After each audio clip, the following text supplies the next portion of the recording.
আসসালামু আলাইকুম এভরিওয়ান, কেমন আছেন সবাই? আশা করছি অনেক ভালো আছেন। আল্লাহ পাকের অশেষ রহমতে আমি অনেক ভালো আছি। এ family cooking and blog channel থেকে আমি রূপা। আমার ভিডিওটা যে যেখান থেকে দেখছেন সকলকে আমার অন্তর থেকে অনেক অনেক ভালোবাসা ও শুভেচ্ছা রইল। তো সারা সপ্তাহের বাজার আমি কিভাবে সংরক্ষণ করি আর কিভাবে আমি হিসেব করে চলি, আমরা মধ্যবিত্ত ফ্যামিলি কিভাবে চললে একটু সুবিধা হবে, আর বিলাসিতাও কিন্তু করা যাবে, কম বিলাসিতা করে আমাদের সংসার জীবন চালাতে হয়। তো সেটাই আপনাদের সঙ্গে একটু শেয়ার করছি। তো যেটা মেন ট্রপিক এটা হচ্ছে এই যে আমি কিভাবে বাজারগুলো গুছাবো। বাজারগুলো এখানে অনেক কিছু বাজার নিয়ে এসেছে, তো আমি বাজারগুলো এই টিপসটা আপনার ব্যবহার করতে পারেন, আর আশা করছি অনেকজন ব্যবহার করেন, সকলে জানেন কতটা উপকার হয়। তো বাজারগুলো কিন্তু যার যার জায়গায় আমি আলাদা আলাদা রেখে দেব, নিতেও কিন্তু সুবিধা হবে, বাজারগুলো খারাপ হওয়ারও চান্স থাকবে না।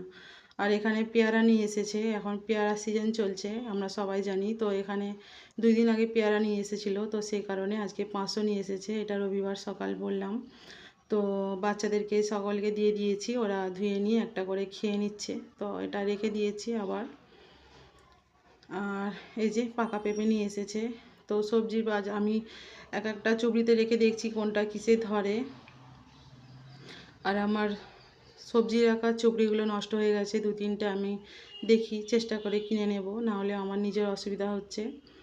তো মেন কথা হচ্ছে আমি যেটা আপনাদেরকে বলবো ভেবেছি সেটা হচ্ছে যে সারা সপ্তাহে বাজারটা যদি আমরা একসঙ্গে কিনে নিই, সারা সপ্তাহের বাজার যদি আমরা একসঙ্গে করে নিই, তাহলে কিন্তু আমাদের অনেক সুবিধা হবে। আর দেখা যাবে যে আমাদের অনেক টাকা সেভ হবে। অনেক বলতে আমরা ধরেন যদি 1000 টাকার বাজার করি বা 600-700 টাকার বাজার করি, সেখানে আমাদের অনায়াসে কিন্তু 80 টাকা বা 100 টাকা সেভ হয়ে যাবে। সেটা কিভাবে বলছি আমি। ধরুন আমি 1 পাল্লা যদি আলু নিই, তো এই আলুটা 1 পাল্লা নেওয়ার কারণে কিন্তু একরকম দাম হয়। আর এই আলু যদি আমি সারা সপ্তাহে 2বার 3বার কিনি, তাহলে কিন্তু এই আলুটারই আবার একরকম দাম হবে। আলু বা পেঁয়াজ যেটাই বলেন, সবজিগুলোও কিন্তু একই রকম।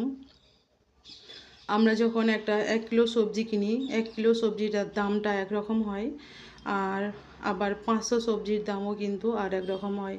যেমন আমি উদাহরণ দিচ্ছি, আমাদের পটল নিয়ে এসেছে, তো যখন 1 কিলো আমরা পটল নিই, তখন আমাদের 50 টাকা কিলো পটল নেয়।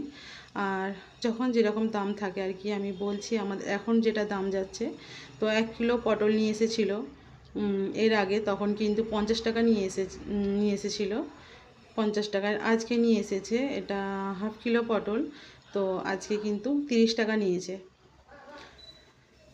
এখানে কিন্তু দামের গরমিলটা একটু আলাদা হয়ে গেল। 60 টাকার জিনিসটা আমাদেরকে 5 টাকা বেশি দিয়ে হাফ কিলো নিতে হলো 50 টাকার জিনিসটা।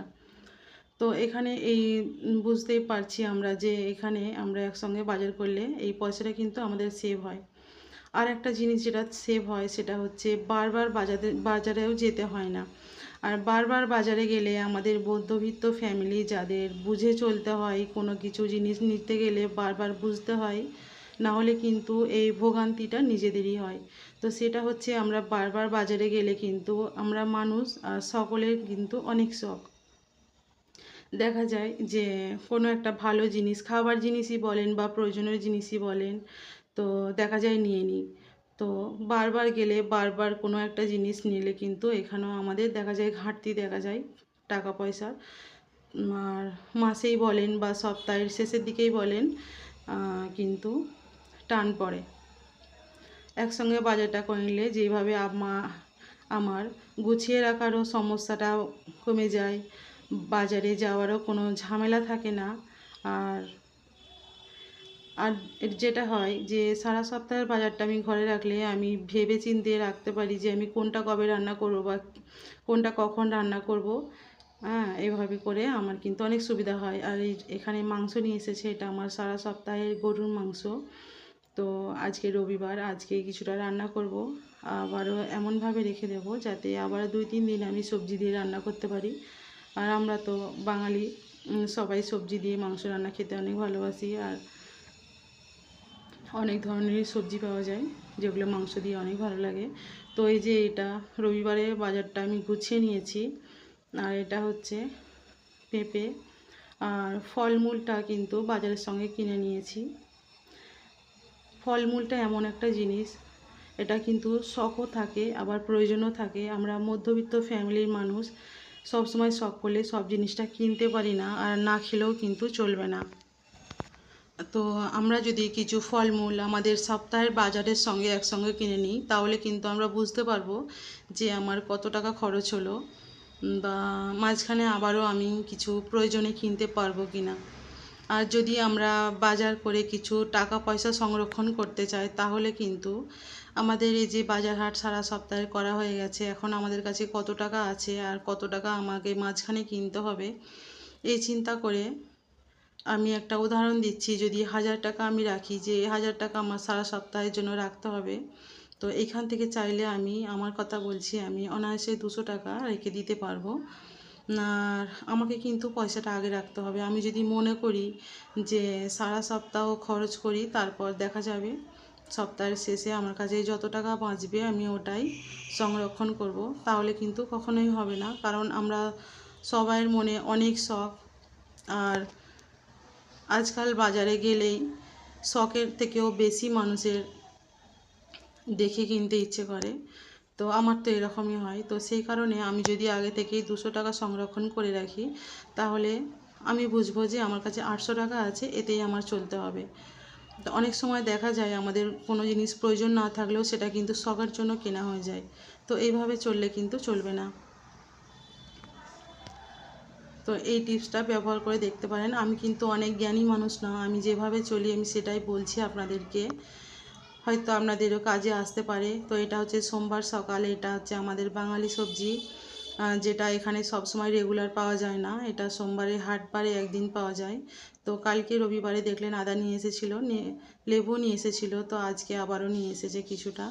আর আমি আদা রসুনের পেস্ট করে রেখে দেব, আমার সারা সপ্তাহ কাজের সুবিধাও হবে আর রান্নারও সুবিধা হবে। আমি কিন্তু এইভাবে করে রাখি। তো প্রায় 15 দিন মতো হয়ে গেল আমার পেস্ট করা হয়নি।